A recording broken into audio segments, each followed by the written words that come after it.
Tikulandireni omvera athu nonse kulikonse kumwe muli kuchokera mzigawo zonse zinayi za mdziko lino. Dziwani kuti ifa Dreams Media timakunyadirani kwambiri chifukwa munapanga chisankho chotsatira ife kuti tizikupatsirani zonse zomwe zikuchitika mdziko muno. Kuchokeranso makamaka pa zina zimene zachitika dzuli zikuoneka kuti kumeneku ku parliament makamaka akuti atangochita buleki kuti alowaso akapitirize zokambirana zikumveka kuti mamembala osusa boma achipani chimenechi cha MCP adangomva akadayimbiridwa foni kumva kuti ku area 10 kumene kumakhala achakwera akuti kwafika apolisi so onse akuti adakhamukira komweko ndipo nthawi yokuti session yambikeso ku parliament palibe sosusa aliyense adapezekako kupatikiza Simplex Chichola amene ali leader wa ku opposition onse adakhamukira makamaka kunyumba ya president kuti akamve kuti chavuta ndi chani. So kuchokeranso pa mphekesera komanso zina zimene zikukambidwa pa ground zikumveka kuti apolisi akuti akhala akuzungulira kuyambira dzana ndi zulo lomwe limene tikuonanso mamembala adakhamukira komweko. Kodi nkhani yake ndi iti imene apolisi zimamvekera kuti amafuna awanjate makamaka komanso aunike bwino ku nyumba imene ya former president. Nkhani yagona pakuti ku State House mene MCP inkachoka kumene koko tidaona kuti kudajambulidwa makanema osiyana-siyana akuonongeka kwa zinthu komanso kupaka zinthu zosakhala bwino makoma. Tidaona zimenezo. Apart from zimenezo padatulukanso makamaka nkhani imene tikuona kuti Agalu ku State House akuti adachitanso chonjatidwa. So atafinyidwa wina amene amayang'anira za chitetezo kumene ku State House zikuoneka kuti zikumveka kuti adachita choloza zala makamaka former president kuti Agalu tumadziwa mandisepa ditu mukuwafunawo akukhala ngati ali kwa former chani kwa former president ndi mpaka apolisi adakhamukira komweko. Koma apolisi dzulo ndi zana samachita chololezedwa kuti alowe mkati muno. Choyamba chifukwa chokuti adalibe zikalata zoyenera kulowera kumaloko.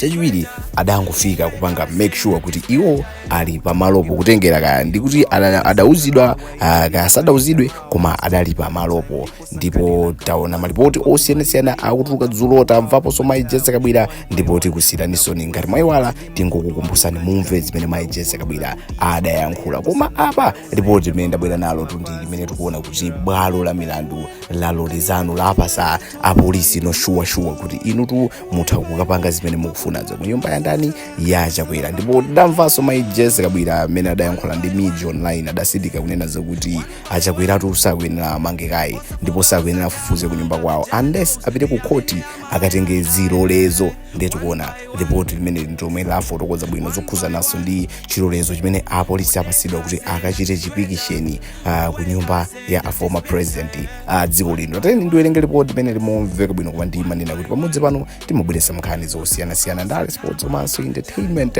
kuchokera pa ground komanso pa social media ndi maumboni omveka bwino. Ndipo chomwe mmene lochita nongopanga like, share komanso subscribe. Ripoti likumveka motani akuti bwalo la milandu la Lilongwe Resident Magistrate lapereka chilolezo ku nthambi ya polisi kuti ikachite chipikisheni ku nyumba ya mtsogoleri wakale wa dziko lino Dr. Lazarus Chakwera.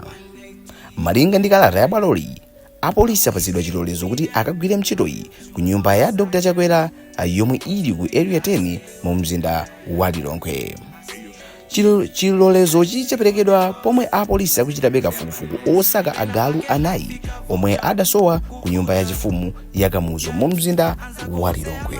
So tikuona kuti pamenepa pali chikalata ndithu Republic of Malawi in the resident magistrate court at Lilongwe apasayinidwa ndithu palembedwa ndithu zoyenera kulembedwa azo ndithu Marinois and one Dutch Shepherd dogs.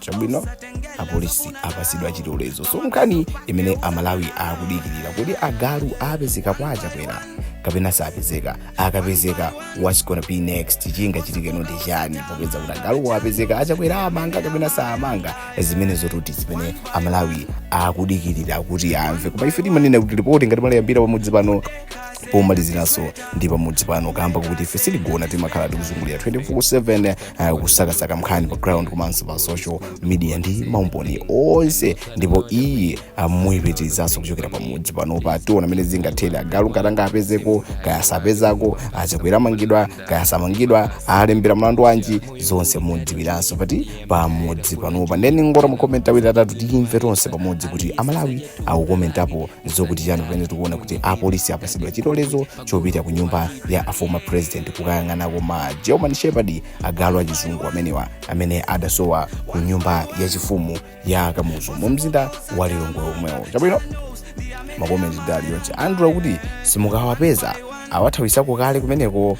Chabwino Harrison akuti zamanyazi president oyamba kukayikiridwa atasamuka nyumba ya boma kuti waba zinthu ndipo ndizona imlana kuti muboma munalowa mbala zopanda manyazi bwanji. Chabwino kamoya kuti timunyengo ifufuza Agalu. Uyi ndi Vincent akuti akafufuzeso mababu kiyata akafufuzeso mababu State House pajazo mbili zidasowa including mababu. Uyu ndi maduka akuti koma mati sawapha ndi kuwataya amene iyo kuti asakapezekeko.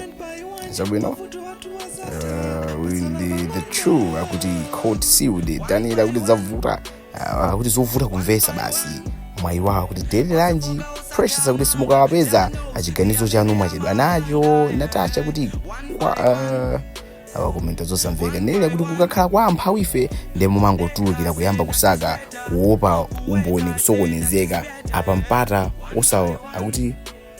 apampata osamusa zobedwa wapezeka. Chabwino Malawi akuika makomenti osiyana-siyana ningowerenga awiri from Comfort komanso Steven. Comfort akuti achedwa atu ndi warrant iyo athawisa zinthu zina akabisa. Steve akuti angopereka Agalu anzawo basi. Ino comment yanu ndiyotani achakwera ndongoganiziridwa sizoti Agalu ali nawo. Ndi makomenti onse taona ku Malawi ali sure kuti Agalu ali kumene koko. How sure are you kupangisani kuti mukale sure ndi chiyani? Take a comment yanu timve maganizo anu sopana kwa YouTube channel ndipo imene idali yacha kumene tidabweretsa. Tikudziwa kuti ipitirira kumatikhala kubweretsa bema update osiyana-siyana pa mkhani imene kuti achakwera awapeza ndi Agalu sadawapeze awamanga kata apeza nawo mlandu wake ukhala utani umalizira pamudzi pano. Patango panga like, share komanso subscribe popeza kuti mwafika kumapeto ndipo ndi manena kuti pamudzi pano ndi pachimake pa mkhani zonse zomwe inuyo mumakonda kusanzika ndi makhanda sanzika kale. Until next time ngoti kumanenso nthawi ina.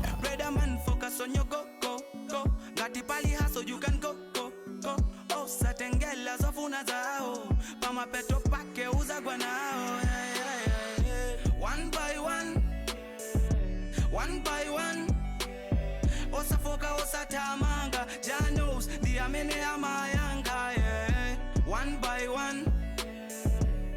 by one, kudeka saying that is greater, kuweka saying that is better, yeah. Friend, with that God you cannot do anything. God is good, God is anything. I know that I'm not a win, but a lot of things for me. Please give me one by one.